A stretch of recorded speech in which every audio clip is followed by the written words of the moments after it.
Time Enough at Last by Lyn Venable. For a long time, Henry Bemis had had an ambition to read a book.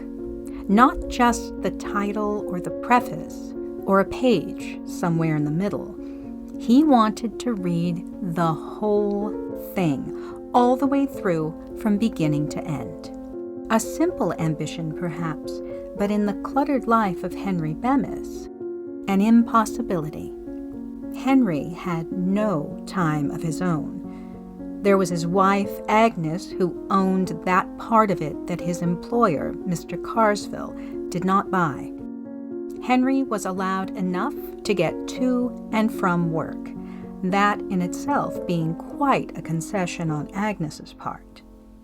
Also, nature had conspired against Henry by handing him with a pair of hopelessly myopic eyes. Poor Henry literally couldn't see his hand in front of his face. For a while, when he was very young, his parents had thought him an idiot. When they realized it was his eyes, they got glasses for him. He was never quite able to catch up. There was never enough time. It looked as though Henry's ambition would never be realized. Then something happened which changed all that. Henry was down in the vault of the East Side Bank and Trust when it happened. He had stolen a few moments from the duties of his teller's cage to try to read a few pages of the magazine he had bought that morning. He'd made an excuse to Mr. Carsville about needing bills in large denominations for a certain customer, and then, safe inside the dim recesses of the vault, he had pulled from inside his coat the pocket-sized magazine. He had just started a picture article cheerfully entitled, "The New Weapons and What They'll Do to You," when all the noise in the world crashed in upon his eardrums. It seemed to be inside of him and outside of him all at once. Then the concrete floor was rising up at him, and the ceiling came slanting down toward him, and for a fleeting second, Henry thought of a story he had started to read once called The Pit and the Pendulum. He regretted in that insane moment that he had never had time to finish that story to see how it came out. Then all was darkness and quiet and unconsciousness. When Henry came to, he knew that something was desperately wrong with the East Side Bank and Trust. The heavy steel door of the vault was buckled and twisted, and the floor tilted up at a dizzy angle, while the ceiling dipped crazily toward it. Henry gingerly got to his feet, moving arms and legs experimentally. Assured that nothing was broken, he tenderly raised a hand to his eyes. His precious glasses were intact, thank God. He would never have been able to find his way out of the shattered vault without them. He made a mental note to write Dr. Torrance to have a spare pair made and mailed to him.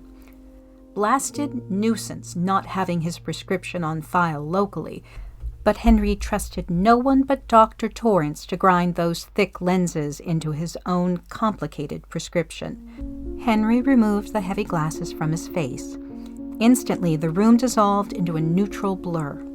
Henry saw a pink splash that he knew was his hand, and a white blob come up to meet the pink as he withdrew his pocket handkerchief and carefully dusted the lenses. As he replaced the glasses, they slipped down on the bridge of his nose a little. He had been meaning to have them tightened for some time. He suddenly realized, without the realization actually entering his conscious thoughts, that something momentous had happened, something worse than the boiler blowing up, something worse than a gas main exploding, something worse than anything that had ever happened before. He felt that way because it was so quiet. There was no whine of sirens, no shouting, no running, just an ominous and all-pervading silence. Henry walked across the slanting floor. Slipping and stumbling on the uneven surface, he made his way to the elevator. The car lay crumpled at the foot of the shaft like a discarded accordion. There was something inside of it that Henry could not look at, something that had once been a person, or perhaps several people. It was impossible to tell now. Feeling sick, Henry staggered towards the stairway. The steps were still there, but so jumbled and piled back upon one another that it was more like climbing the side of a mountain than mounting a stairway. It was quiet in the huge chamber that had been the lobby of the bank. It looked strangely cheerful with the sunlight shining through the girders where the ceiling had fallen. The dappled sunlight glinted across the silent lobby, and everywhere there were huddled lumps of unpleasantness that made Henry sick as he tried not to look at them. "Mr. Carsville?" he called. It was very quiet. Something had to be done, of course. This was terrible. Right in the middle of a Monday, too. Mr. Carsville would know what to do. He called again, more loudly, and his voice cracked hoarsely. "Mr. Carsville!" And then he saw an arm and shoulder extending out from under a huge, fallen block of marble ceiling. In the buttonhole was the white carnation Mr. Carsville had worn to work that morning, and on the third finger of that hand was a massive signet ring, also belonging to Mr. Carsville. Numbly, Henry realized that the rest of Mr. Carsville was under that block of marble. Henry felt a pang of real sorrow. Mr. Carsville was gone, and so was the rest of the staff. Mr. Wilkinson and Mr. Emery and Mr. Prithard, and the same with Pete and Ralph and Jenkins and Hunter and Pat the guard and Willie the doorman. There was no one to say what was to be done about the East Side Bank and Trust except Henry Bemis. And Henry wasn't worried about the bank. There was something he wanted to do. He climbed carefully over piles of fallen masonry. Once he stepped down into something that crunched and squashed beneath his feet, and he set his teeth on edge to keep from retching. The street was not much different from the inside. Bright sunlight, and so much concrete to crawl over. But the unpleasantness was much, much worse. Everywhere there were strange, motionless lumps that Henry could not look at. Suddenly, he remembered Agnes. He should be trying to get to Agnes, shouldn't he? He remembered a poster he had seen that said, "In event of emergency, do not use the telephone. Your loved ones are as safe as you." He wondered about Agnes. He looked at the smashed automobiles, some with their 4 wheels pointing skyward like the stiffened legs of dead animals. He couldn't get to Agnes now anyway. If she was safe, then she was safe. Otherwise, of course, Henry knew Agnes wasn't safe. He had a feeling that there wasn't anyone safe for a long, long way. Maybe not in the whole state, or the whole country, or the whole world. No, that was a thought Henry didn't want to think. He forced it from his mind and turned his thoughts back to Agnes. She had been a pretty good wife now that it was all said and done. It wasn't exactly her fault if people didn't have time to read nowadays. It was just that there was the house and the bank and the yard. There were the Joneses for bridge and the Graysons for canasta and charades with the Bryants. And the television Agnes loved to watch but would never watch alone. He never had time to read even a newspaper. He started thinking about last night, that business about the newspaper. Henry had settled into his chair, quietly, afraid that a creaking spring might call to Agnes's attention the fact that he was momentarily unoccupied. He had unfolded the newspaper slowly and carefully. The sharp crackle of the paper would have been a clarion call to Agnes. He had glanced at the headlines of the first page. Collapse of conference imminent. He didn't have time to read the article. He turned to the second page. Solon predicts war only days away. He flipped through the pages faster, reading brief snatches here and there, afraid to spend too much time on any one item. On a back page was a brief article entitled Prehistoric Artifacts Unearthed in Yucatan. Henry smiled to himself and carefully folded the sheet of paper into fourths. That would be interesting. He would read all of it. Then it came. Agnes's voice. "Henry!" And then she was upon him. She lightly flicked the paper out of his hands and into the fireplace. He saw the flames lick up and curl possessively around the unread article. Agnes continued, "Henry, tonight is the Joneses' bridge night. They'll be here in 30 minutes, and I'm not dressed yet, and here you are, reading." She had emphasized the last word, as though it were an unclean act. "Hurry and shave. You know how smooth Jasper Jones's chin always looks, and then straighten up this room."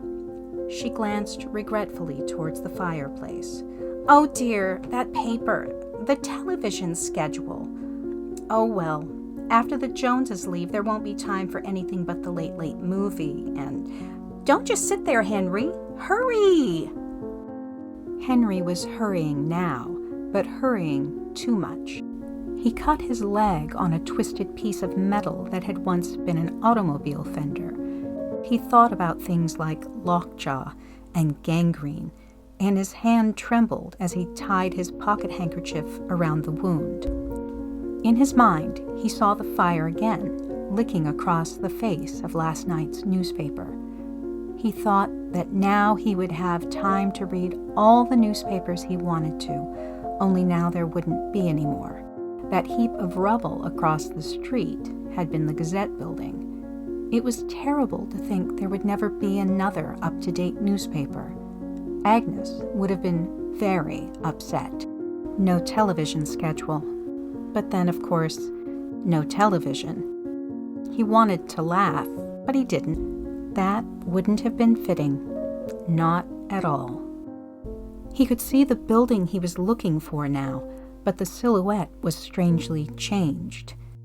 The great circular dome was now a ragged semicircle, half of it gone, and one of the great wings of the building had fallen in upon itself. A sudden panic gripped Henry Bemis. What if they were all ruined? Every one of them. What if there wasn't a single one left?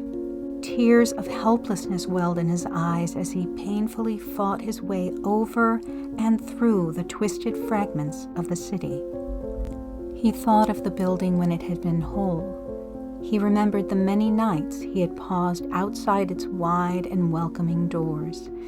He thought of the warm nights when the doors had been thrown open and he could see the people inside, see them sitting at the plain wooden tables with the stacks of books beside them.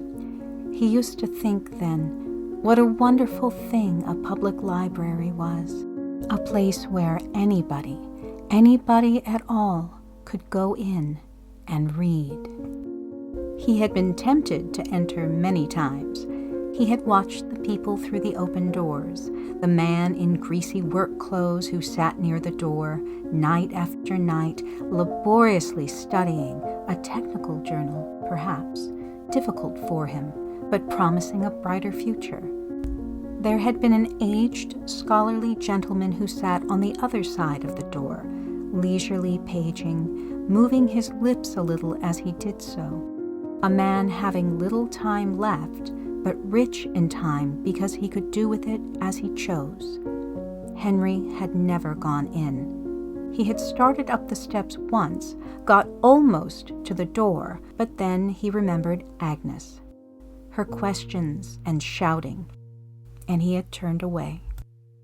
He was going in now, though, almost crawling, his breath coming in stabbing gasps, his hands torn and bleeding. His trouser leg was sticky red where the wound in his leg had soaked through the handkerchief. It was throbbing badly, but Henry didn't care. He had reached his destination. Part of the inscription was still there, over the new doorless entrance. PUBCLIBR.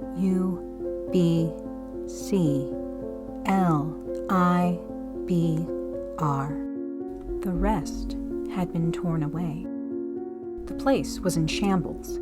The shelves were overturned, broken, smashed, tilted, their precious contents spilled in disorder upon the floor. A lot of the books, Henry noted gleefully, were still intact, still whole, still readable. He was literally knee-deep in them. He wallowed in books. He picked one up. The title was Collected Works of William Shakespeare. Yes, he must read that sometime. He laid it aside carefully. He picked up another, Spinoza. He tossed it away, seized another, and still another. Which to read first? There were so many. He had been conducting himself a little like a starving man in a delicatessen, grabbing a little of this and a little of that in a frenzy of enjoyment. But now he steadied away. From the pile about him, he selected one volume, sat comfortably down on an overturned shelf, and opened the book. Henry Bemis smiled. There was the rumble of complaining stone, minute in comparison with the epic complaints following the fall of the bomb. This one occurred under one corner of the shelf upon which Henry sat. The shelf moved, threw him off balance. The glasses slipped from his nose and fell with a tinkle. He bent down, clawing blindly, and found, finally, their smashed remains. A minor, indirect destruction stemming from the sudden, wholesale smashing of a city, but the only one that greatly interested Henry Bemis. He stared down at the blurred page before him.